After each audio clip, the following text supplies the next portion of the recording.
You have been lied to over and over and over and over again. Everything you've ever learned about credit, about debt, about all of it is entirely wrong. Why can, for some reason, countries like the United States can get away with printing trillions of dollars and getting themselves into literally hundreds of trillions of dollars of debt, but the economy still runs fine? Why can't, for some reason, it's so bad that you can't get a credit card? Why can't you carry a minimum balance on a credit card? Why is all of this bad? Why should you always have auto pay on your credit cards? Why should you never take out personal loans? Why should you never take out business loans? You've never actually thought about these things. You've just been told these things because everything around you involving debt is designed to make you subservient.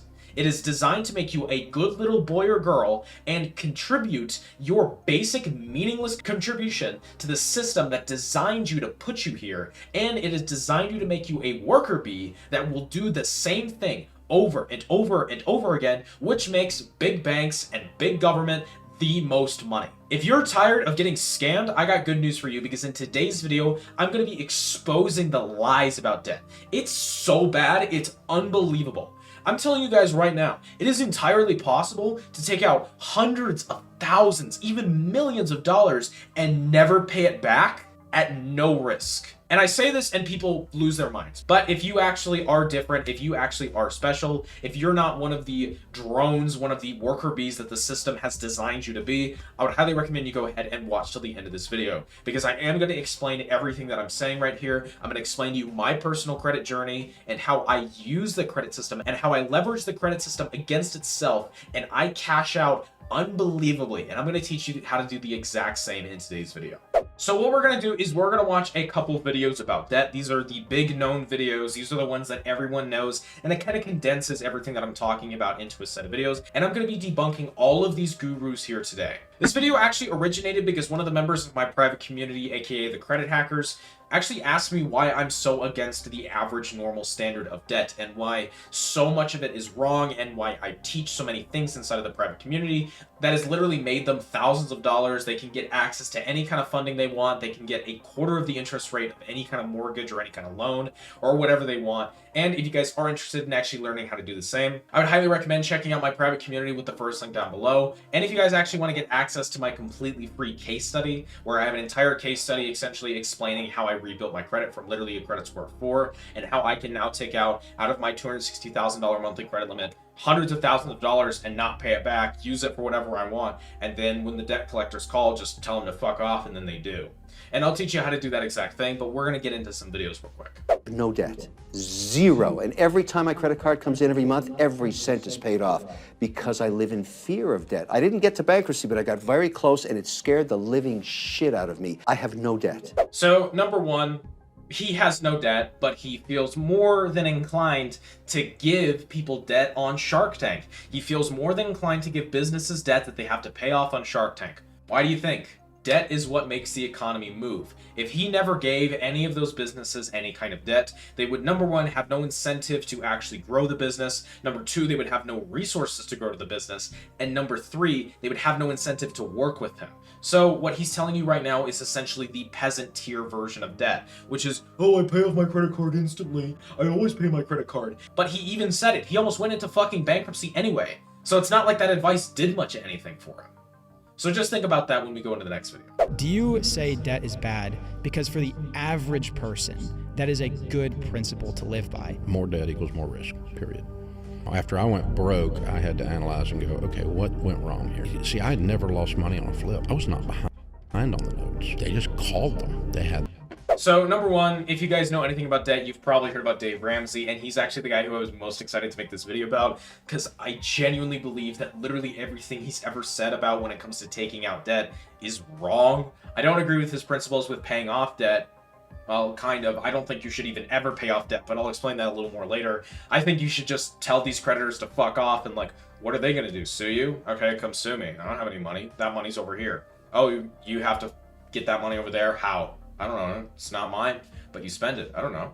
I'll explain how to do that a little bit later. But essentially what he talked about there is that he took out debt because he was in the real estate business. If people don't know, that's how Dave Ramsey initially got his success, is that he was in real estate, and he took out a bunch of loans, and he either didn't pay them back, or for some reason the creditors called on them, and essentially they screwed him over because they were like, yo, I need you to pay back these loans now, and he didn't have the money for it. So number one, he worked with shady loan officers. If you ever do business with any kind of loan agency that has evidence of them doing that kind of shit, unbelievable. In the case study down below, I show you the best bank to go with, by far the best like financial institution that you should like exclusively be doing business with, the best kind of financial institutions, because again, this info is not taught in schools. Why do you think the best bank ever to go with is not taught in schools? Why do you think everybody always tells you, oh, you should get a Wells Fargo card? But it's a big bank, bro, that makes it better.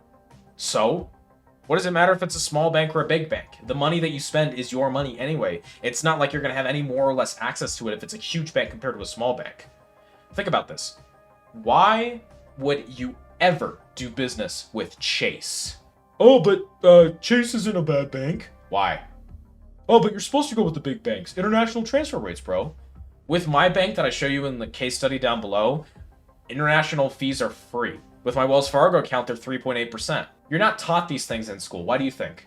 In financial aid, it's been doctored a specific way. And I'm going to talk about mortgages. I'm going to get into that later. But it's been doctored a specific way to make you subservient because the banks will lobby against it. Oh my God, lobbying, legal corruption. Welcome to America, where it's not corruption if we just call it lobbying. Yeah, we're going to tell you never to get into credit card debt. You're not supposed to get into credit card debt. You're not supposed to take out a personal loan. Don't take out a business loan. Definitely don't take out a business loan. Instead, you should be taking out student loans, which you can't default on. Fun fact, Dave Ramsey defaulted on his loans here, and worst case scenario, his business filed bankruptcy. Oh no, my LLC filed bankruptcy. Like, you guys know, limited liability companies have no risk to you, provided you weren't committing fraud. But his business just went under. If I take out a $100,000 business loan and I buy a car and the intention is to rent it, I put it on Turo, it doesn't go anywhere, I can't make the payments, it gets possessed. Uh-oh, I guess the car gets taken back, or I guess the money gets taken back, or I guess you guys try to shut the business down. No personal risk to me. That business is over nya, and I'm over nya. See the separation there? That's what it is to be a credit hacker. That's what I teach people to do, is I teach people to build the separation between them and their debt. So you get all the rewards with none of the risk. Because Dave Ramsey is right when he says that more debt equals more risk. He's not wrong when he says that. So the solution is not to take no debt, because you have to take debt. There is no business ever, Amazon, Tesla, SpaceX, any big business that you can think of, Walmart, Target, that did not have to take out some kind of loan. It's impossible to be successful in the modern day world without taking out a loan. Or, worst case scenario, you decide to buy a house for some stupid reason. Oh, but buying a house is the best way to get rich in 2023. I make fucking $15K a month, and I don't need a goddamn house to do that. If you guys buy a house, you realize what you're buying, right? You're just buying a place to live that costs you more than it would have cost you to do rent, because generally renting is actually cheaper than it is to get a real house. Plus, with most rent, you don't actually have to pay utilities.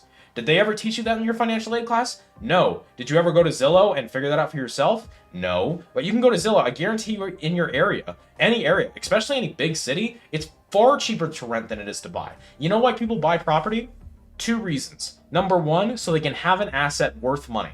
So if you want to buy a piece of property because you're a middle class guy and you want to have an asset that's worth something, fine.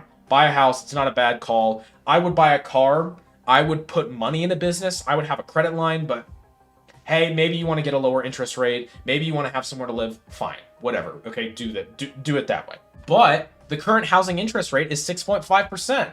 That means that over a 30-year fix, you're paying 6.5 on top of whatever the current monthly is. You realize how much money that's going to be? You're paying about 60% interest, 40% principal. You know how much that would be with a credit card? It would literally be like 10% interest. If I carried a balance on a credit card, let's say I bought a car today on a credit card. Let's say I bought it for 50K, right?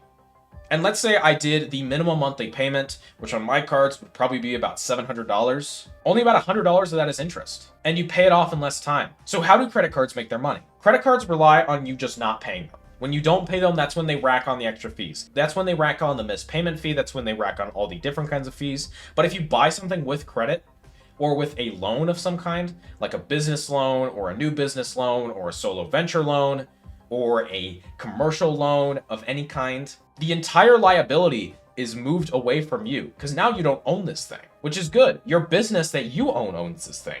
So nobody else has access to it except you. So you get the Hellcat for basically free that you can fuck off with. And then after 3 months, if they come in and possess it, the business has a bad credit. I go to LegalZoom and I make another one for $54. This is the hack to the credit system. And this is what we teach in the Credit Hackers, because nobody is giving out this information. I'm telling you right now, I've gone on YouTube. I've bought all the courses. I've literally paid like $15,000 to just learn this information, and then probably another about 10K actually like having to pay back debt and all of this shit. My knowledge of the financial system is vaster than pretty much anyone I know because I've had to suffer, and now you don't have to suffer. If you want to get my free case study on how I literally got a $260,000 credit limit within 12 months after I rebuilt my credit from 4, how you can wipe anything off your credit report, no questions asked, for literally less than your internet bill. You can have a perfect credit for less than your internet bill. How's that sound? How to get $200,000 a month in business funding. How to get a $60,000 a month personal credit limit. One-on-one access to me that you can ask questions at any time. Make sure to check out the first link down below. Plus, you can go ahead and check out the free case study. And with that all being said, guys, we have in fact hit the end of this video. So if you did enjoy it, make sure to go ahead and consider subscribing. And as always, thank you for watching and I hope that you have a good day. Bye.